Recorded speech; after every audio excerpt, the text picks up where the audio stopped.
माझ्या महाराष्ट्रातील बांधवांनो, भगिनींनो आणि मातांनो, नमस्कार. जय महाराष्ट्र. साधारणतः मी 1 महिन्यानंतर आपल्याला भेटतोय. गेल्या वेळेला भेटलो होतो तेव्हा मला वाटतं दुसऱ्या दिवशी 1 मे होता, म्हणजे आपला महाराष्ट्र दिन होता. आणि तिथपासून आजपर्यंत साधारणतः मे महिना आता संपला. 1 महिना झालेला आहे. 1 महिन्यामध्ये नेमके आपण कुठे आहोत, आपण काय केलेलं आहे, पुढे काय करायला पाहिजे, ही संपूर्ण माहिती देणं मला असं वाटतं हे माझं कर्तव्य आहे. आणि नाहीतरी आपलं नातं आता एक वेगळं निर्माण झालेलंच आहे. पहिल्या प्रथम मी आपल्याला सर्वांना खरोखर मनापासून धन्यवाद देतो आहे. कारण वर्ष दीड वर्ष अत्यंत अवघड असलेली गोष्ट आपण जिद्दीने आणि निश्चयाने पाळत आहात, ती म्हणजे स्वतःवरती काही बंधनं. आणि त्या बंधनाचा परिणाम आपल्याला अनुभवायला येतो आहे. पुढे काही बोलण्याच्या आधी नक्कीच एक 8-10 दिवसापूर्वी जे एक वादळ, आता ही वादळाची नावं कोण ठेवतं, कसं ठेवतं, काही वेळेला त्याचे उच्चार कसे करायचे, हा सुद्धा एक मोठा प्रश्न असतो. पण ते वादळ हे आपल्या किनारपट्टीला स्पर्श करून गेलं. असं म्हटलं जातं की गेल्या काही दशकातलं सगळ्यात भीषण असं ते चक्रीवादळ होतं. आपण त्या मानाने सुदैवी ठरलो की आपल्याला ते स्पर्शून गेलं. पण गुजरातला मात्र पूर्ण ताकदीनिशी ते धडकलं. गेल्या वर्षी आपल्याला आठवतंय निसर्ग चक्रीवादळ आलं होतं, ते तर आपल्या रायगडमध्येच धडकलं होतं. ही आता एक नवीन दुष्टचक्र किंबहुना दुष्ट चक्रीवादळं अशी दरवर्षी आढळायला लागलेली आहेत. किंवा कुठे आदळतील, काय काय विध्वंस करतील, सांगता येत नाही. आणि तो करत असताना मग आपली एक नाही म्हटलं तरी तारंबळ उडते. एक तर करोनाचं संकट, त्याच्यामध्ये हे वादळ, फार पंचायत असते. त्या संपूर्ण किनारपट्टीतल्या काही धोकादायक वस्त्या असतात त्यातील लोकांना हलवणं, बरं ते हलवताना कोविडचे नियम पाळणं, या सगळ्या फार गोष्टी विचित्र असतात. आणि त्याही परिस्थितीमध्ये आपल्या प्रशासनाने फार चांगलं काम केलेलं आहे. जनतेनेही चांगलं सहकार्य केलं आणि म्हणून आपण थोडक्यात निभावलो असं मी म्हणतो. आता प्रश्न येतो की हे वादळ आपल्याला स्पर्शून जरी गेलं तरी त्यांनी द्यायचा तो फटका दिलेलाच आहे. मी रत्नागिरी सिंधुदुर्गला जाऊन आलो. हो, मी धावता दौरा केला. कारण मी तिथे गेल्यानंतर एकतर हे वादळ येण्याच्या आधीपासून साधारणतः मिनटाला माहिती तर मी घेतच होतो. वादळ धडकल्यानंतर सुद्धा ते किती प्रमाणात कुठे काय काय धडकलं, म्हणजे त्याचा जोर जेव्हा आपल्याकडे स्पर्शून जाताना होता, वाऱ्याचा वेग किती आहे, काय किती आहे, हे सगळं मी पूर्ण लक्ष ठेवून होतोच. आणि मग तिथे जाऊन बघितल्यानंतर नुकसान किती झाले ह्याची कल्पना आली. घरावरती झाडं पडलेली आहेत, म्हणजे पडली होती. त्याच्यानंतर काही ठिकाणी वीज पुरवठा खंडित झाला होता. मग आता नुकसान भरपाईची एक गरज असते. ती नुकसान भरपाईची सुद्धा आपण घोषणा केलेली आहे. आणि घोषणा नुसती नाही तर प्रत्यक्ष द्यायला आता ती सुरुवातसुद्धा होणार आहे. महत्त्वाचा मुद्दा असतो ह्याच्यामध्ये तो निकषांचा. मधल्या काळामध्ये माननीय पंतप्रधानांसमवेत जी एक बैठक झाली होती, त्या बैठकीत मी सांगितलं होतं की अशा या आपत्त्या येतात, आपत्ती मागून आपत्ती कधीतरी येते, पण कधी अशी आपत्ती आली, हे चक्रीवादळ आलं, मग पूर येतो, अतिवृष्टी होते, दुष्काळ असतो, तेव्हा केंद्राचे काही निकष आहेत, ज्याला NDRF आणि SDRFच्या निकषाप्रमाणे मदत हे एक परिमाण मानलं जातं. मी त्याही वेळेला विनंती केली होती आणि आता पुन्हा करतोय की ते जे परिमाण आहे, निकष आहेत, ते आता बदलायला पाहिजेत. कारण आता ते थोडे अपुरे पडायला लागलेले आहेत. आता ते निकष काही जरी असले तरी आपण मात्र याही वेळेला कोकणवासियांना आणि जे कोणी त्याच्यामध्ये, म्हणजे अगदी पालघरपासून जिथे जिथे हे नुकसान ज्यांचं झालेलं आहे, त्यांना गेल्या वेळेला वादळात जे निकष लावले, ते निसर्ग वादळाचे निकष, त्याच्याप्रमाणेच आपण मदत जाहीर केलेली आहे आणि तशीच ती मदत त्यांना आपण देऊ. हा झाला मुद्दा संकट आल्यानंतर करण्याच्या मदतीचा.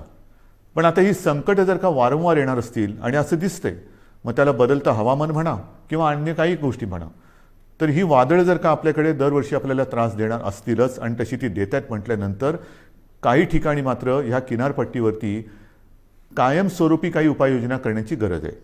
मग ही कायमस्वरूपी उपाययोजनामध्ये काय काय येतं, तर धूप प्रतिबंधक बंधारे आहेत की जेणेकरून लाटा आदळणार नाहीत. मग त्या परिसरामध्ये वीज पुरवठा खंडित होतो, कारण विजेचे खांबच्या खांब उन्मळून पडतात, झाडं उन्मळून पडतात, तरी तारांवरती झाडं पडतात आणि मग तारांबळ उडते आपली. तर अशा वेळेला भूमिगत तारा म्हणजे ज्या वीज वाहक तारा असतात, वायरी असतात, त्या भूमिगत करणं, त्याला आता प्राधान्य देतो आहोत. नंतर भूकंपरोधक घरं काही ठिकाणी करावी लागतील. नंतर आपल्याला ह्या ज्या काही वस्त्या अचानक काही ठिकाणी हलवाव्या लागतात, ही बांधकामंसुद्धा कधी चांगली असतील कधी नसतील, तर पक्के निवारे हे बांधण्याची गरज आहे. पक्के निवारे, कारण काही होऊ शकतं. अशा वेळेला ह्या ज्या काही कायमस्वरूपी सोयी सुविधा आपल्याला करायच्या आहेत त्याच्याबद्दल आपण सुरुवात तर केलेली आहे, पण त्याही बाबतीत केंद्र सरकारशी आपण बोलतो आहोत आणि मला खात्री आहे की केंद्र सरकार लवकरच आपल्याला या बाबतीत नक्की मदत करेल. ही झाली गोष्ट ह्या चक्रीवादळाची, तोतेच ना त्या वादळाची. मग आपला जो मुद्दा आहे तो साहजिकच आहे. 1-1.5 वर्ष जी लढाई चालली ती कोरोना. या कोरोनाच्या लढाईमध्ये आपण आत्तापर्यंत काय काय केलेलं आहे हे पहिल्यांदा आपल्याला सांगतो. आपण ज्या काही घोषणा केल्या होत्या की कोणाला काय काय देणार, तर साधारणतः आपण कुठे आहोत, काय दिलेलं आत्तापर्यंत, तर अन्न सुरक्षा योजनेमध्ये जवळपास 2,74,000 मेट्रिक टन धान्याचे मोफत वितरण आपण केलेलं आहे. शिवभोजन थाळीमध्ये सुद्धा 54-55 लाख थाळ्या यांचं मोफत वितरण आत्तापर्यंत आपण केलेलं आहे. संजय गांधी निराधार, श्रावणबाळ, वृद्धापकाळ वेतन, विधवा निवृत्ती वेतन, दिव्यांग निवृत्ती यामध्ये जवळपास 850 कोटी कोटी रुपये लाभार्थ्यांच्या बँक खात्यामध्ये थेट जमा झालेले आहेत. 850 कोटी रुपये लाभार्थ्यांच्या खात्यात जमा झालेले आहेत. त्याच्यानंतर नोंदणीकृत बांधकाम कामगारांसाठी साधारणतः हे कामगार 10 लाखाच्या आसपास आहेत. त्यांना आपण 154 कोटी 95 लाख रुपयांचा निधी थेट त्यांच्या बँक खात्यात आपण जमा केलेला आहे. घरेलू कामगारांसाठी सुद्धा 34,42,000 रुपयांचा निधी हा जमा झालेला आहे त्यांच्या खात्यात. फेरीवाल्यांसाठी सुद्धा जवळपास म्हणजे ते अजून चालू आहे, ह्या सगळ्या गोष्टी अजून चालू आहेत. हे आत्तापर्यंत काय केले हे मी तुम्हाला सांगतोय. फेरीवाल्यांसाठी साधारणतः 52 कोटी रुपयांचा निधी आत्तापर्यंत आपण दिलेला आहे. आदिवासींसुद्धा आपण आत्तापर्यंत साधारणतः काही लाख रुपयांचा निधी त्यांच्या खात्यामध्ये जमा केलेला आहे, अजून तो चालू आहे. जिल्हाधिकारी यांना मी सुरुवातीला सांगितलं होतं की या काळामध्ये आपण 3300 म्हणजे 3,300 कोटी रुपयांचा निधी हा ह्या कोविड काळासाठी आपण त्यांच्यासाठी मंजूर केला होता, पण प्रत्यक्षात मात्र आत्तापर्यंत 3,865 कोटींचा निधी त्यांना आपण उपलब्ध करून दिलेला आहे. तर ह्या सगळ्या गोष्टी आपण ह्या संकटामध्ये सुद्धा न डगमगता पुढे करत चाललेलो आहोत की जेणेकरून आपलं राज्य, आपला महाराष्ट्र हा सुरक्षित राहायला पाहिजे आणि त्याचबरोबरीने त्याची आबाळसुद्धा होता कामा नये, गोरगरिबांची आबाळ होता कामा नये. याचं कारण आपल्याला सर्वांना माहिती आहे की निर्बंध लादल्यानंतर ते लादावे लागतात. फार त्याच्यासारखं वाईट काम असेल कोणतं असं मला वाटत नाही की लोकांवरती, जनतेवरती, आपल्या स्वतःच्या जनतेवरती निर्बंध लादणं. जी जनता आपल्यावरती प्रेम करते आहे, जी जनता आपल्याला आपलं मानते आहे, आपल्या घरातील एक मानते आहे, त्यांच्यावरती बंधनं लादणं यासारखं दुसरं कोणतेही कटू काम कोणाला करावं लागत असेल असं मला वाटत नाही. पण ते मला नाईलाजाने करावं लागते. आपल्या राज्याच्या आणि आपल्या सगळ्यांच्या जीवाच्या काळजीने आणि काळजीपोटी करावं लागते. बरं, तर ही त्याची तुम्हाला माहिती दिल्यानंतर साधारणतः आता काही जण असं म्हणत आहेत की आता लाट आहे ती खाली यायला लागलेली आहे, मग आता काय करणार, ही निर्बंध उठवणार का? तर याचीसुद्धा मला एक तुम्हाला माहिती देण्याची आवश्यकता वाटते की नेमकं आपण कुठे आहोत. एक गोष्ट नक्की की गेल्या वेळेला मी आपल्याशी बोललो होतो त्याच्यात आणि आत्तामध्ये खूप फरक पडलेला आहे, नक्कीच पडलेला आहे. म्हणजे जर आपण पाहिलं तर आत्ता साधारणतः आजची म्हणजे 30 मे आजची जी परिस्थिती आहे त्याच्यात आपल्याकडे आज 18,000च्या आसपास रुग्णसंख्या आहे सापडलेली. मात्र अजूनही जी रुग्णसंख्या आहे ती एक 2-5 दिवसापूर्वीचा जर का आकडा पाहिला तर गेल्या लाटेमध्ये जी एक सर्वोच्च ज्याला आपण पीक म्हणतो ती जी संख्या होती तिच्या बरोबरीत आहे, आता थोडीशी कमी होते. आणि आपल्याला कल्पना आहे की त्यावेळेला जे शिखर आपण गाठलं होतं ते सणासुदीच्या नंतर गाठलं होतं. ह्यावेळेचं शिखर हे सणासुदीच्या आधी आलेलं आहे. म्हणजे सर्वोच्च म्हणजे जो उच्चांक आहे त्याचीसुद्धा तुम्हाला एक तुलनात्मक मी हे सांगणारच आहे.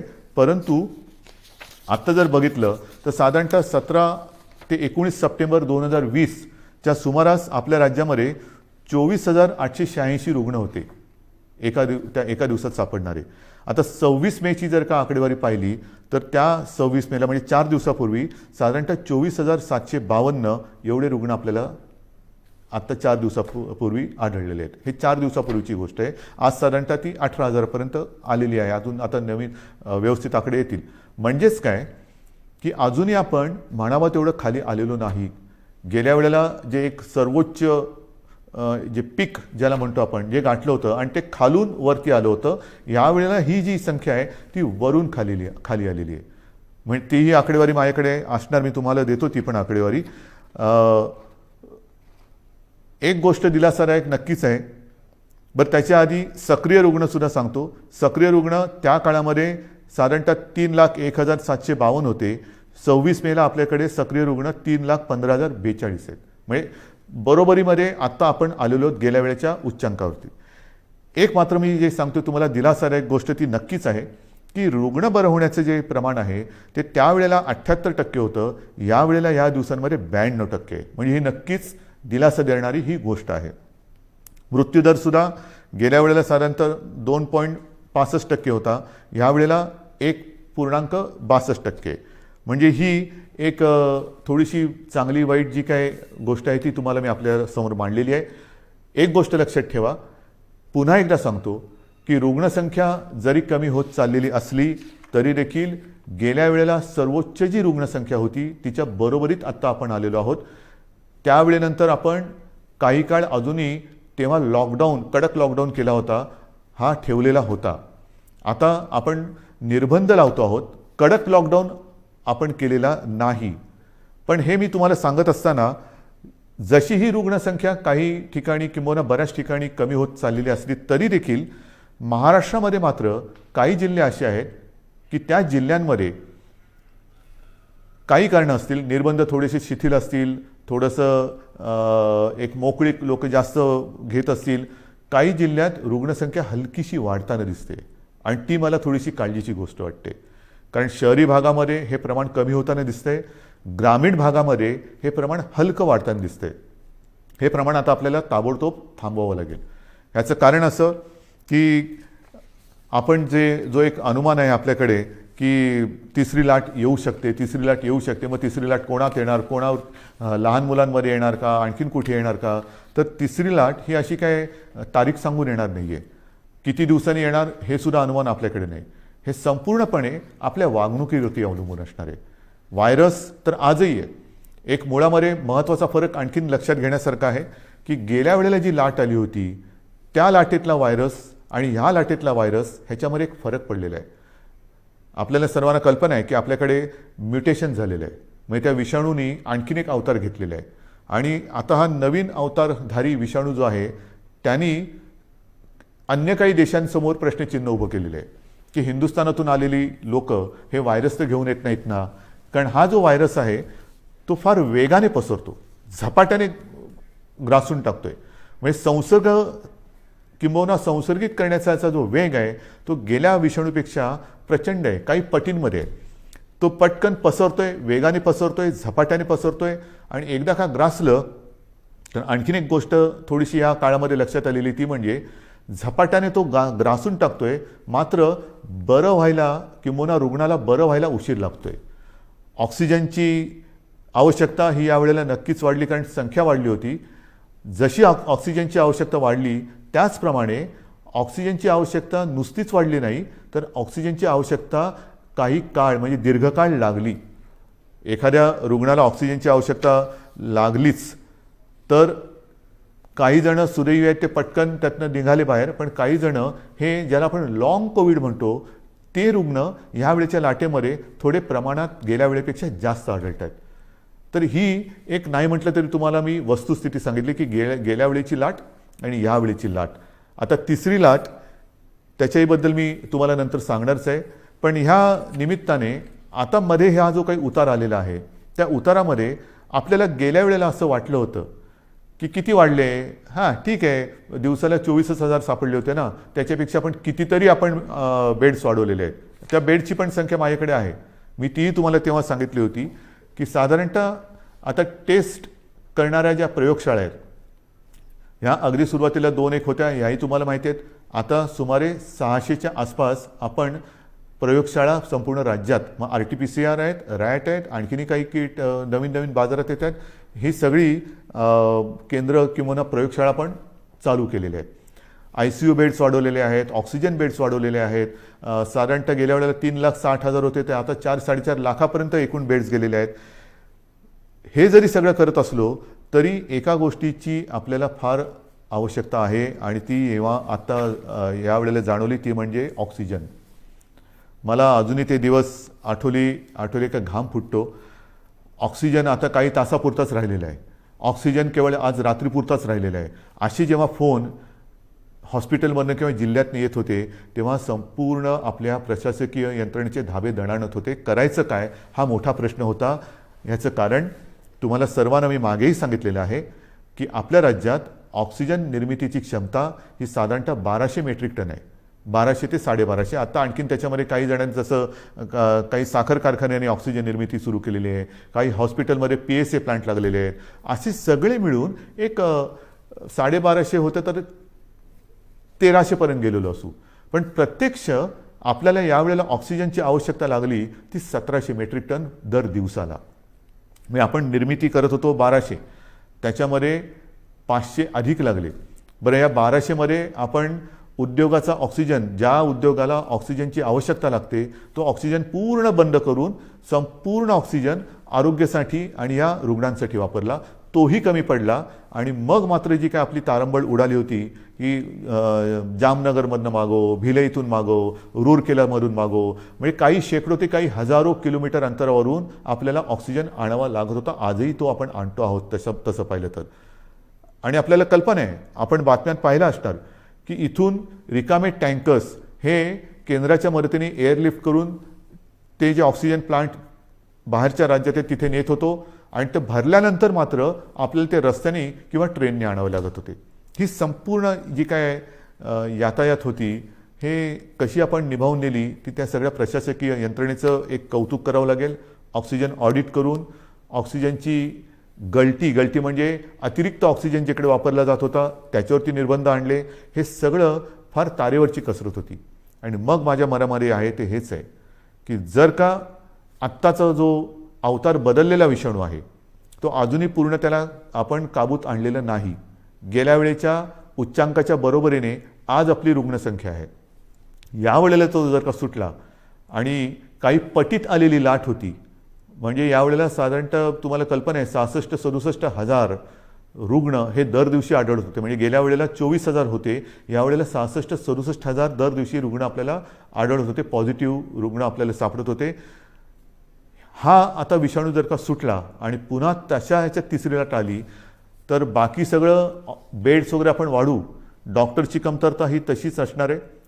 ऑक्सिजनची कमतरता पडली तर मग मात्र आपल्याला फार कठीण जाणार आहे. त्याच्यामुळे ह्या काही गोष्टी ह्या आपल्याला लक्षात घेऊन पुढची पावलं ही खूप सावधतेने टाकावी लागणार आहे. बरं, हे कमी पडते की काय म्हणून ते आता नवीन आलेलं आहे म्युकॉरमायकोसिस, काळी फंगस.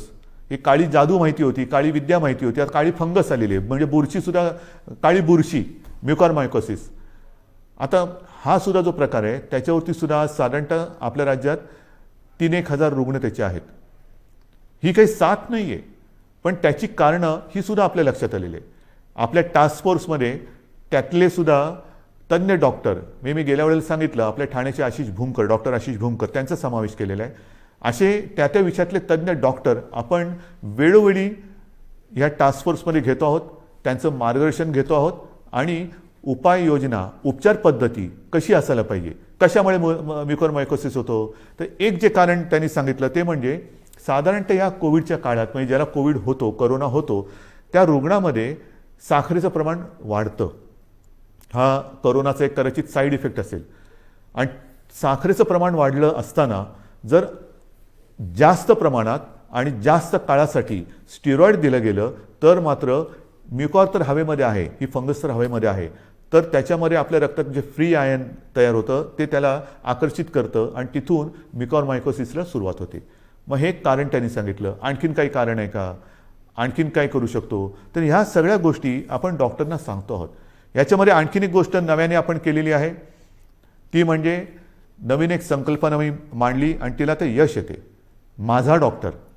माझा डॉक्टर. माझा डॉक्टर म्हणजे काय, आपल्याला सर्वांना माहिती आहे की आपल्या कुटुंबाला एक फॅमिली डॉक्टर असतो. काही सर्दी खोकला वगैरे काही झालं तरी आपण पटकन, डॉक्टर मला जरा खोकला आलाय काय करू, डॉक्टर मला कालपासून असंच होते काय करू. हा माझा डॉक्टर हा एक असतो. आणि ह्या डॉक्टरना आपल्या कुटुंबातील जवळपास सर्व सदस्यांच्या तब्येतीची एक माहिती असते. कोणाला कसली ॲलर्जी आहे, कोणाला काय होतं, काय औषध दिलं तर काय त्याला चालतं, काय दिलं तर चालत नाही. त्या डॉक्टरना मी आवाहन केलं. जवळपास काही हजार डॉक्टर, म्हणजे सगळे जर का पकडले तर लाखाच्या आसपास डॉक्टर्स, त्यांच्याशी जसा मी आपल्याशी संवाद साधतोय तसा संवाद त्यांच्याबरोबर साधला आपल्यासोबतच्या तज्ज्ञ डॉक्टरांना घेऊन. आणि हे सगळे वाड्या वस्त्यांमधले डॉक्टर आहेत, पाड्यांमधले डॉक्टर आहेत, अगदी आपल्या गल्लीतले डॉक्टर असतील, आपल्या सोसायटीमधले डॉक्टर असतील. ह्या सगळ्या डॉक्टरना मी आता आवाहन केलं. त्यांनीसुद्धा प्रतिसाद दिलेला आहे. ह्याचं कारण असं की आता पावसाळा येतो आहे.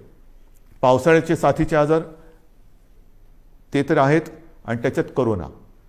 तुम्हाला कल्पना आहे की लक्षणं तीच आहेत. सर्दी खोकला ताप, घसा बसणं, घसा दुखणं, इतर पोट बिघडणं. आता हा नेमका रुग्ण ओळखणं हे फार मोठं काम आहे. कोविड आणि नॉन कोविड. पहिल्यांदा आपण कोणाकडे जातो, माझ्या डॉक्टरकडे, आपला डॉक्टर. आणि ह्या डॉक्टरची भूमिका आहे फार मोलाची आहे. कारण दोन गोष्टी आपल्याला आढळल्या की काही म्हणजे 70-75% कोविडग्रस्तांना कोणतीही लक्षणं नसतात. चांगली गोष्ट आहे. आणि तरी देखील कोविड पॉझिटिव्ह आहे म्हणून घाबरून अशी लोक हॉस्पिटलमध्ये जातात. मग आपण असं म्हणतो की अरे यांना खरंच काही गरज नाही आहे. काही वेळेला तर कसल्या औषधाची गरज नसते. काही लोक असेच बरे होतात. पण ती लोक, असे रुग्ण हॉस्पिटलमध्ये बेड्स घेऊन बसतात आणि ज्यांना गरज असते त्यांना बेड्स मिळत नाहीत. मग आपण त्यांना विनंती करतो की ताई, दादा, कोणी असतील, काका, तुम्हाला हॉस्पिटलमध्ये राहण्याची गरज नाही हो. तुम्ही घरच्या घरी जर शक्य असेल तर विलगीकरणात राहा की जेणेकरून तुमच्या कुटुंबियांना कोरोनाचा त्रास होणार नाही. पण जर का नसेल तर मग आपलं सरकारी जी काही क्वारंटाईनची सोय केलेली आहे त्याच्यामध्ये राहा. मात्र हॉस्पिटलमध्ये तुम्हाला राहण्याची गरज नाही. मग हे एका बाजूला असताना दुसऱ्या बाजूला आपण काही वेळेला म्हणतो की अरे मृत्यूदराचं काय, मृत्यूदर कसा कमी करायचा. मग त्याचं कारण असं येतं की रुग्ण उशिरा हॉस्पिटलमध्ये आला, घरच्या घरी त्याने अंगावर काढलं, दुर्लक्ष केलं, आला तो सिरियस झाला होता, त्याला आपण वाचू शकलो नाही. आणि मग तिथे ही महत्त्वाची भूमिका ही ह्या कुटुंबाच्या डॉक्टरनी करायचं आहे, माझ्या डॉक्टरनी, की हे नेमकं ओळखायचं कसं. त्याला औषधं देताना कोणती औषधं द्यायची, कोणाला कोणती औषधं देण्याची गरज आहे, अनावश्यक अनाठई आणि औषधांचा अतिरेक टाळा, हे सर्व तज्ज्ञ डॉक्टरांचं म्हणणं आहे. कारण नसताना औषधं देऊ नका, आवश्यकतेनुसारच औषधं द्या. स्टिरॉइड कोणाला द्यायचं, किती प्रमाणात द्यायचं हे नीट ठरवून द्या.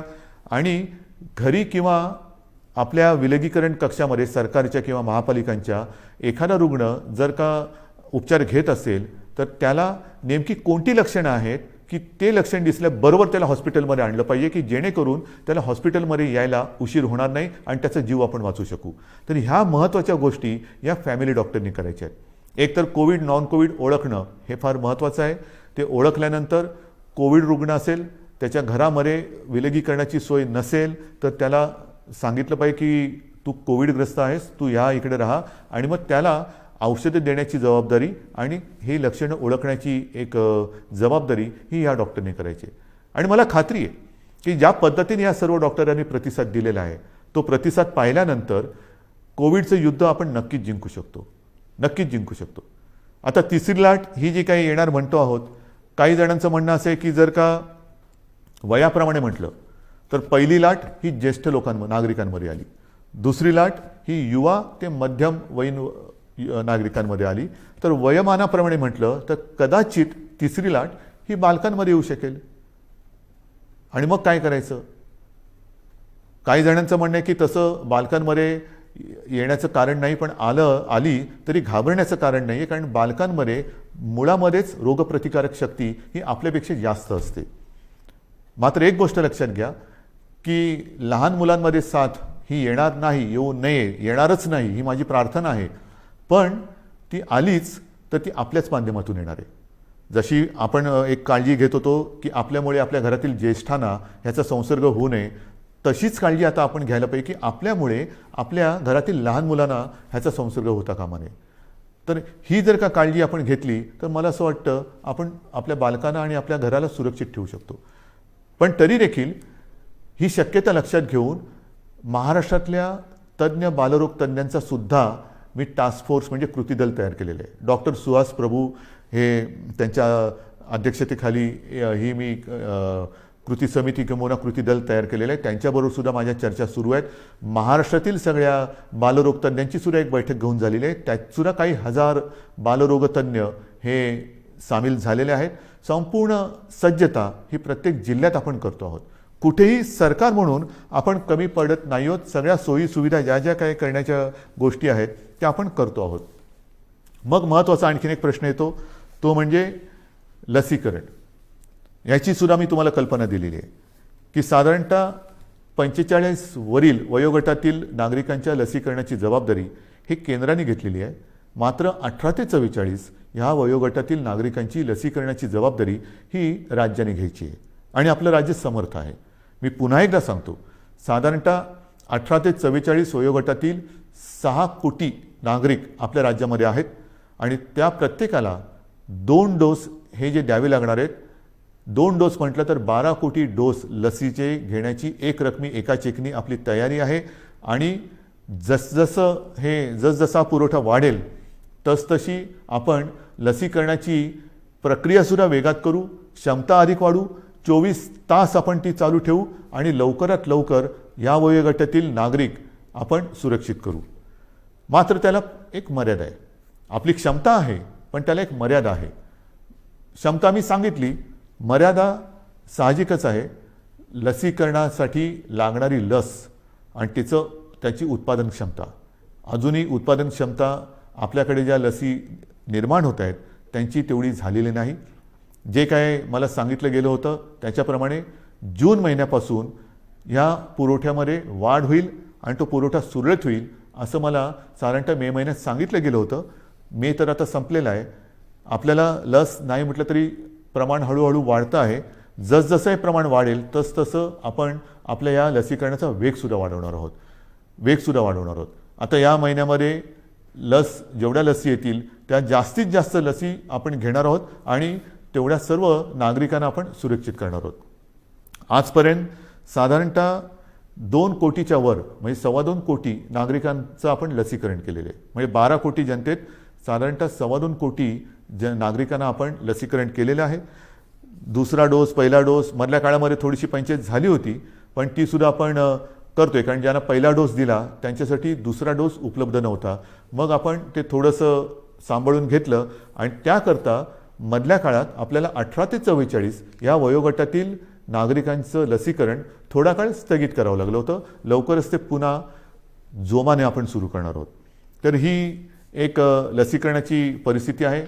उच्च शिक्षणासाठी जे परदेशी जाऊ इच्छितात त्या विद्यार्थ्यांसाठी सुद्धा आपण लसीकरणासाठी एक वेगळी सोय केलेली आहे, कारण त्यांचं टाईम टेबल हे वेगळं आहे.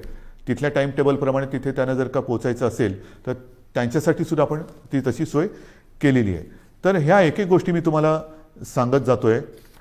आता नेमकं असं आहे की ह्या सगळ्या गोष्टी चालू असताना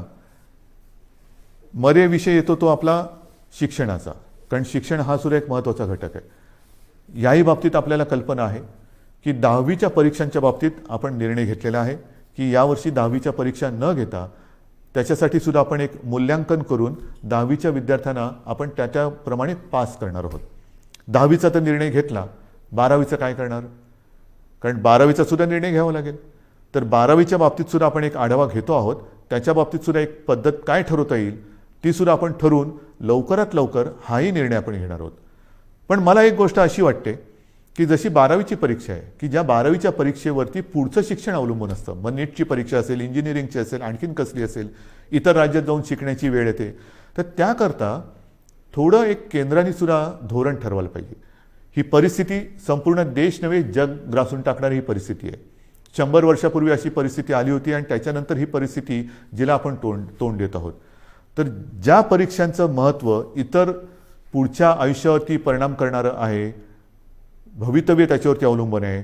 मी माननीय पंतप्रधानांना गेल्या वर्षी एक विनंती केली होती, तीच आज आपल्या माध्यमातून करतोय. कदाचित मी पत्र पण लिहायचे असेल तर पत्र लिहीन, बोलायची आवश्यकता असेल तर बोलीन सुद्धा, की काही वेळेला हे जे निर्णय आहेत ते सर्व देशासाठी त्याचं एक धोरण असलं पाहिजे, की 12वीची परीक्षा आहे, काय करायला पाहिजे, आणखीन काही परीक्षा असतील तर देशात त्याचा जर का एक पडसाद उमटणार असतील तर देशासाठी एक धोरण असायला पाहिजे. शैक्षणिक धोरण हे एक असायला पाहिजे. हा निर्णय हा केंद्राने एक घ्यायला पाहिजे. केंद्राने एक थोडंसं आम्हाला मार्गदर्शन करायला पाहिजे. 10वीचा निर्णय आम्ही घेतला, 12वीचं पण आम्ही घेणार आहोत, पण तो निर्णय देशभर सारखा पाहिजे. नाहीतर एखाद्या राज्यामध्ये समजा ही परिस्थिती आटोक्यात असली तर तिकडे परीक्षा होते, एखाद्या राज्यामध्ये परिस्थिती आटोक्याच्या बाहेर असेल तर परीक्षा होणार नाही. विद्यार्थ्यांचं नेमकं भवितव्य काय, तर त्याच्यात सुद्धा एक समानता असली पाहिजे. ठीक आहे, काही वेळेला राज्यांच्या परिस्थितीनुसार, जसं मी तुम्हाला सांगितलं की आज सुद्धा आपल्या राज्यामध्ये काही जिल्ह्यामध्ये परिस्थिती कोविडची आपण काबूत आणलेली आहे, काही मात्र ठिकाणी थोडीशी अजूनही वाढते आहे. असं काही राज्यांमध्ये आहे. काही राज्यांची परिस्थिती चांगली आहे, काही राज्यांमध्ये अजूनही वाढते, काही राज्य तशी स्थिर आहेत. तर धोरण मात्र एक असायला पाहिजे. आणि मी माननीय पंतप्रधानांना एकदा पुन्हा विनंती करणार आहे. पण त्याचबरोबरीने या गोष्टी ज्या आपण बघतो आहोत की साधारणतः लाटांमागून लाटा येत आहेत, मग काय करायचं. ऑफिसच्या बाबतीत जसं मी म्हटलं की वर्क फ्रॉम होम, तसंच शिक्षणाच्या बाबतीत सुद्धा काही क्रांतिकारक निर्णय आपल्याला घेण्याची गरज आहे. की काय करता येईल, अजूनही हे नेटवर्किंग कसं करता येईल, केबलिंग कसं करता येईल, की मुलांना सुद्धा जर का हा लॉकडाऊन किंवा कोविड अजून काही महिने काही काळ चालला, आपल्याला असं वाटलं होतं की 2020 हे वर्ष कोविडग्रस्त म्हणून होईल आणि 21मध्ये सगळी दारं उघडतील, तर झालं भलतंच. 20पेक्षा अधिक मोठ्या प्रमाणात ती लाट आली. आणि ती लाट आल्यानंतर सणासुदीला अजून सुरुवात व्हायची, त्याच्या आधी ही मोठी लाट आली. पुढे कसं जायचं हा एक प्रश्न आहे. तो प्रश्न सोडवताना शिक्षणाचा प्रश्न कसा सोडवायचा, शिक्षण चालू राहिलं पाहिजे. तर त्याच्यासाठी शिक्षणामध्ये सुद्धा काही क्रांतिकारक निर्णय घेण्याची आवश्यकता आहे. आणि त्याही बाबतीमध्ये आपण निर्णय घेत आहोत, काही योजना तयार करतो आहोत. वर्क फ्रॉम होमसारखं शिक्षण कसं करता येईल, ऑनलाईन काय करता येईल का, या सगळ्या गोष्टी आपण बघतो आहोत की जेणेकरून आपल्याला त्याच्यात त्रास होणार नाही. जसं मी तुम्हाला सांगितलं की तिसऱ्या लाटेची तयारी करताना मी गेल्या महिन्यामध्ये काही उद्योगपतींची बैठक घेतली होती, याही आठवड्यात मी घेणार आहे. की लॉकडाऊनसारखी परिस्थिती निर्माण झाली तरी देखील अर्थचक्र फिरलं पाहिजे. आणि अर्थचक्र फिरण्यासाठी उद्योगधंद्यांनी काय करायला पाहिजे, कामगारांची व्यवस्था कशी केली पाहिजे, ह्या जशा काही गोष्टी करायच्या आहेत तशाच काही गोष्टी आपल्याला शिक्षणासाठी सुद्धा कराव्या लागणार आहेत. आणि ह्या सगळ्या गोष्टी करत असताना आपल्याला सर्व काही हळूवारपणाने पूर्वपदावरती आणावंच लागेल. एक एक एक एक गोष्ट नाही तर प्रत्येक वेळेला कोरोना वाढला की लॉकडाऊन करा, कोरोना कमी झाला की कुलूप उघडा, म्हणजे मला फक्त तेवढंच एक चावीवाल्याची भूमिका करावी लागली. अशी एकदा चावी फिरवा, अशी एकदा चावी फिरवा. हे काय काम आवडणारं काम नाही आहे. आपल्याला कोविडसोबत राहायचं नाही तर कोविडवरती मात करायची आहे. आणि म्हणून मला असं वाटतं की काही गोष्टी ह्या आता आपल्याला जाणीवपूर्वक कराव्या लागतील. मधल्या काळामध्ये एक थोडीशी शिथिलता आणण्याचा आपण प्रयत्न केला. ती शिथिलता, त्याचे दुष्परिणाम ते सुद्धा आपण बघितलेले आहेत. आणि मग काही गोष्टी ह्या आपल्याला अंगीकाराव्याच लागतील. ज्या 3 गोष्टी सातत्याने सांगतो, मास्क वापरा, हात धुवा, अंतर ठेवा, त्याबरोबरीने आपल्याला काही मोहिमा, जसं माझे कुटुंब माझी जबाबदारी, ही मोहीम आपण राबवली, यशस्वीपणाने राबवली, त्याचाही चांगला परिणाम आपल्याला मिळाला. आता पुढे काय करायचं, मला असं वाटतं जर का आपण ठरवलं, आणि आपण ठरवू शकतो, हे जे काही आपण नियंत्रण आजसुद्धा दुसऱ्या लाटेवरती आपण आणलेलं आहे. आज सर्वत्र देशात आणि परदेशात सुद्धा महाराष्ट्राचं कौतुक होते, महाराष्ट्र सरकारचं कौतुक होते. पण हे कौतुक केवळ सरकारचं नाही तर आपलं आहे, मायबाप जनतेचं आहे. सरकार काय करणार, सरकार नियम लावेल, सरकार बंधनं टाकेल, पण जनतेने जर का सहकार्य नाही केलं तर कोणतेही सरकार यशस्वी होऊ शकत नाही. तर आत्ताचं हे नियंत्रण आहे, आत्ताचं जे काही नाही म्हटलं तरी आपण, मी यश अजून म्हणत नाही पण नियंत्रणच म्हणू, हे संपूर्णपणे आपलं श्रेय आहे, माझ्या माता भगिनींचं आणि बांधवांचं श्रेय आहे. आपण सहकार्य केलं नसतं तर कोविडचा लढा आज दुसऱ्या वेळेला आपण काबूत आणू शकलो नसतो. अजून तो संपलेला नाही, पण मला खात्री आहे तुम्ही जिद्दी आहात, तुम्ही लढवय्ये आहात. तुम्ही एकदा जर का मनात आणलं तर ते तुम्ही करू शकता. आणि म्हणून मी तुम्हाला एक गोष्ट आणखीन सांगणार आहे की जसं माझे कुटुंब माझी जबाबदारी आपण एक मोहीम राबवली, मी जबाबदारी मोहीम राबवली, तसं जर का प्रत्येकाने ठरवलं, कारण मी आपल्याला बोललोच की आता शहरी भाग आणि ग्रामीण भागामध्ये ही लाट वाढते आहे. थोडं लाट म्हणजे थोडीशी रुग्णवाढ होते. शहरांमध्ये आता नाही म्हटलं तरी बऱ्यापैकी नियंत्रणात आहे. पण शहरं काय आणि गाव काय, प्रत्येकाने जर का ठरवलं की मी माझं गाव कोरोनामुक्त करीन, कोरोनामुक्त गाव आपण नाही करू शकत. कोरोनामुक्त गाव जर प्रत्येक नागरिकाने जर ठरवलं की माझं घर मी कोरोनामुक्त ठेवीन, माझं घर कोरोनामुक्त, सगळ्यांनी ठरवलं माझं घर कोरोनामुक्त, तर ती वस्ती कोरोनामुक्त झाली. सर्व वस्त्यांनी जर ठरवलं की आपण कोरोनामुक्त राहायचं, गाव कोरोनामुक्त झालं. गावाने सर्व ठरवलं तालुका कोरोनामुक्त होणार, जिल्हा कोरोनामुक्त होणार, सर्व राज्य कोरोनामुक्त होईल. आणि होऊ शकतं, झालेलं आहे. माझ्यासमोर आता 3 नावं आहेत. एक तर आपल्याला सर्वांना कल्पना आहे, आपले पोपटराव पवार, हिवरे बाजार, त्यांनी त्यांचं गाव कोरोनामुक्त केलेलं आहे. त्याचबरोबरीने 2 तरुण मुलं आहेत, मला कौतुक आहे त्यांचं, नवीन सरपंच आहेत.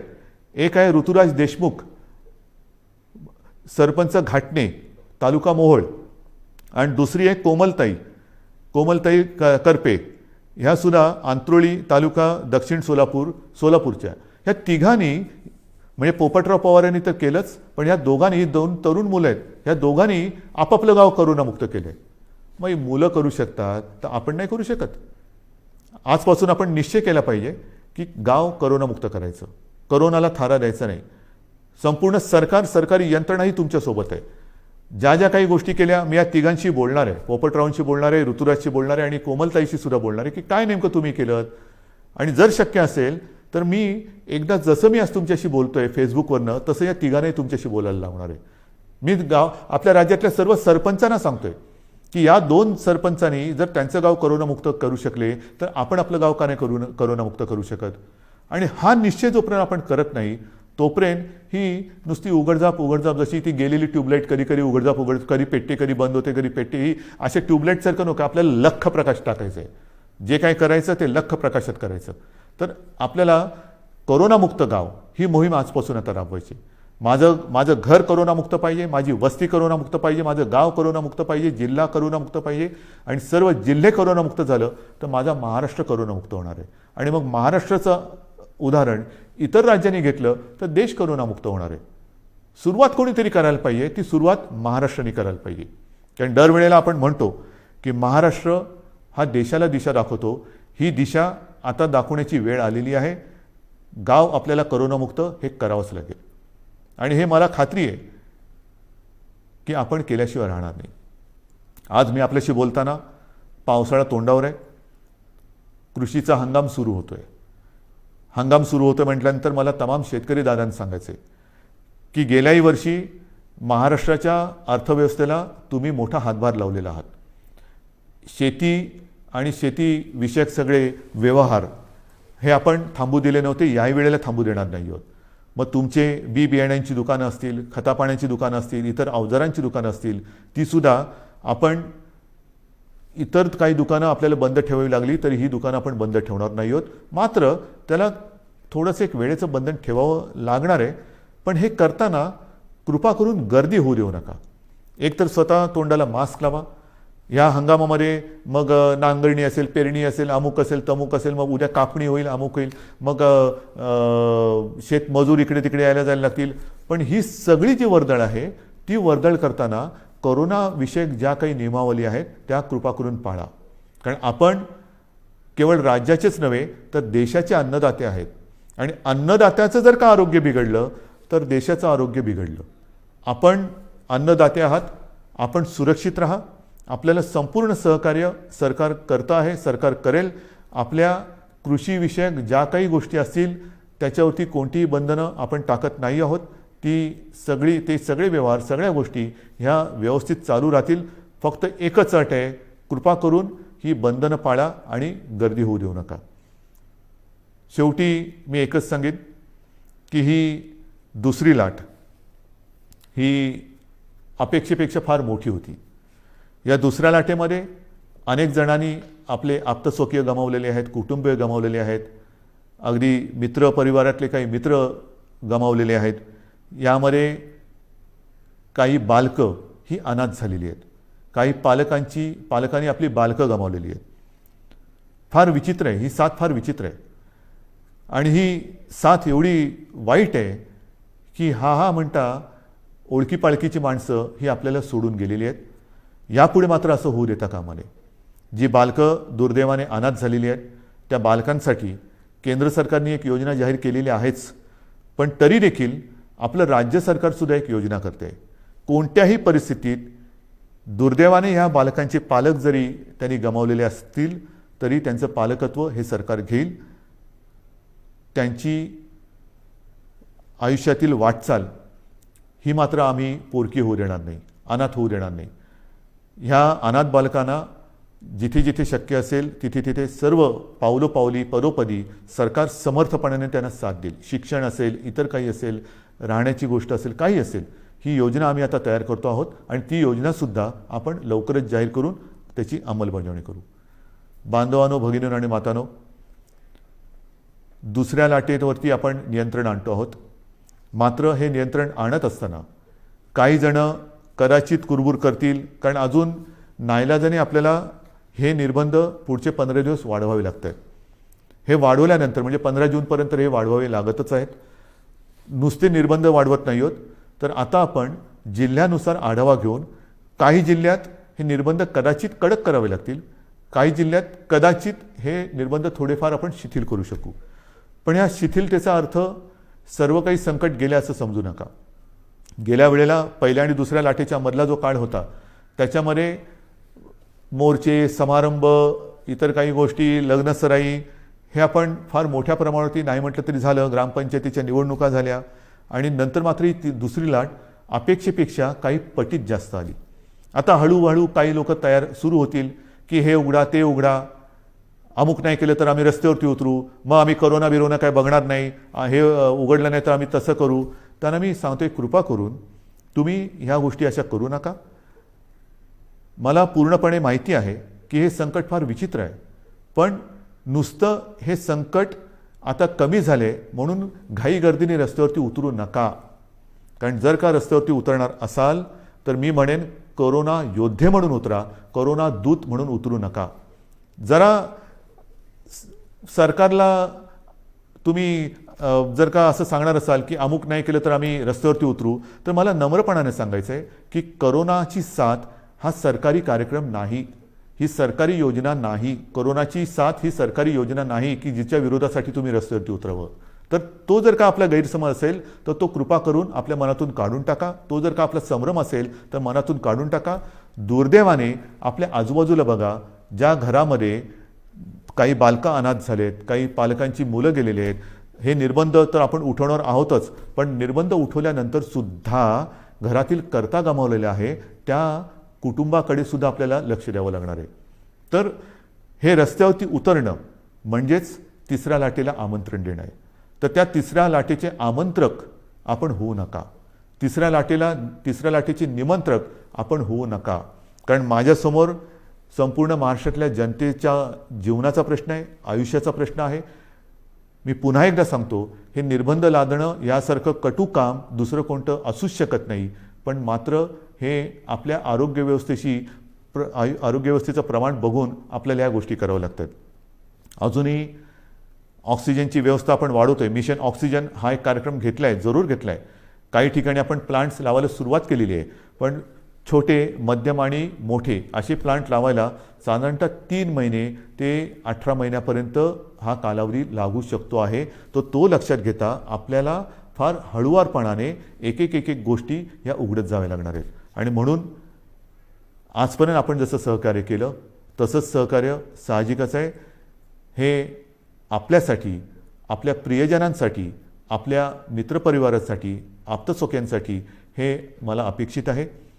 मी अधिक नुसतं निर्बंध लादायचे म्हणून लादणाऱ्यातला नाही, हे पुन्हा एकदा नम्रपणाने सांगतो.